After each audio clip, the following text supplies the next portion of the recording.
ગુજરાતમાં નકલી દારૂ ઝડપાયો હોવાનો મામલો સામે આવ્યો છે।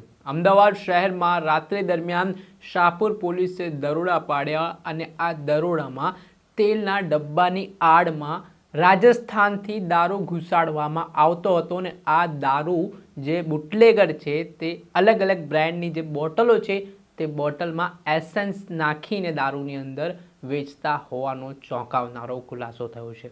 આ મામલાને લઈને અવારનવાર જે બુટલેગરો દારૂ ઘુસાડવા માટે અવનવી ટેકનિકો અપનાવી રહ્યા છે તેને લઈને પોલીસે વધુ એક બુટલેગરના કારસ્તાનને ખુલ્લું પાડ્યું છે। ત્યારે સમગ્ર મામલો છે, વિગતે વાત કરીએ।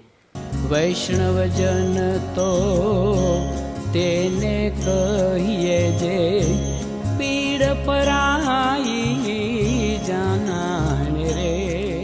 નમસ્કાર દર્શક મિત્રો, નવજીવન ન્યૂઝમાં આપનું સ્વાગત છે। હું છું ફૈઝાન।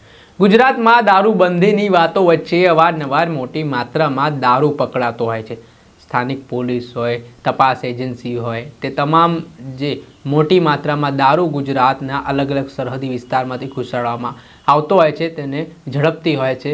ત્યારે કેટલાક બુટલેગરો પોલીસથી બચવા માટે તેઓ અવનવી ટેકનિકો અપનાવીને ગુજરાતમાં પ્યાસુઓ સુધી દારૂ પહોંચાડતા હોય છે, પરંતુ એક નવી ઘટનાનો પર્દાફાશ થયો છે। અમદાવાદના શાહપુર વિસ્તારમાં એક બુટલેગર પોતાના ઘરમાં છેલ્લા 8 મહિનાથી દારૂ બનાવતો હતો અને એની મોડસ ઓપરેન્ડી એ પ્રકારની હતી। આ બુટલેગર મૂળ રાજસ્થાનનો છે, જેનું નામ રિકી બાબુ ભનવરલાલ બરોલા હોવાની વિગતો સામે આવી છે। તે ચિત્તોડગઢથી દારૂ જે તેલના ડબ્બા હોય તેની આડમાં ગુજરાતમાં લાવતો હતો।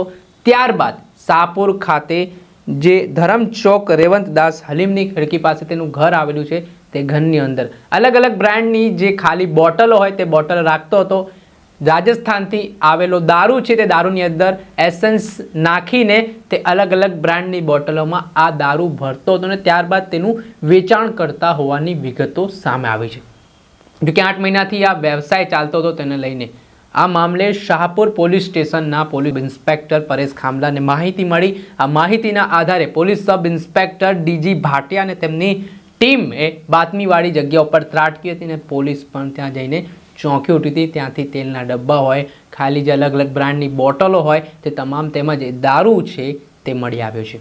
હાલ આ ઘટનાના સંદર્ભમાં જે આરોપી છે રિકી, તેની પોલીસે ધરપકડ કરી છે, તેની પૂછપરછ કરવામાં આવી રહી છે। સમગ્ર ઘટનાનો વિડીયો છે તે પણ સામે આવ્યો છે અને આવી રીતે આરોપી છે બુટલેગર જે અલગ અલગ જગ્યાએ દારૂ પહોંચાડતા હોવાની વિગતો સામે આવી છે। પરંતુ આ મામલાને લઈને હાલ શાહપુર પોલીસે ઊંડાણપૂર્વક તપાસ કરી છે કે આ બુટલેગર કોને દારૂ આપતો હતો, કેટલા સમયથી આ દારૂ વેચતો હતો ને આ નકલી દારૂનું જે વેચાણ કરવા માટે જેણે તેણે મોડસ ઓપરેન્ડી અપનાવી છે તો તેનો વિચાર તેણે ક્યાંથી આવ્યો ને અત્યાર સુધી તેણે કેટલી રકમ આમાંથી પ્રાપ્ત કરી છે તે તમામ દિશામાં હાલ શાહપુર પોલીસ દ્વારા તપાસ હાથ ધરી છે।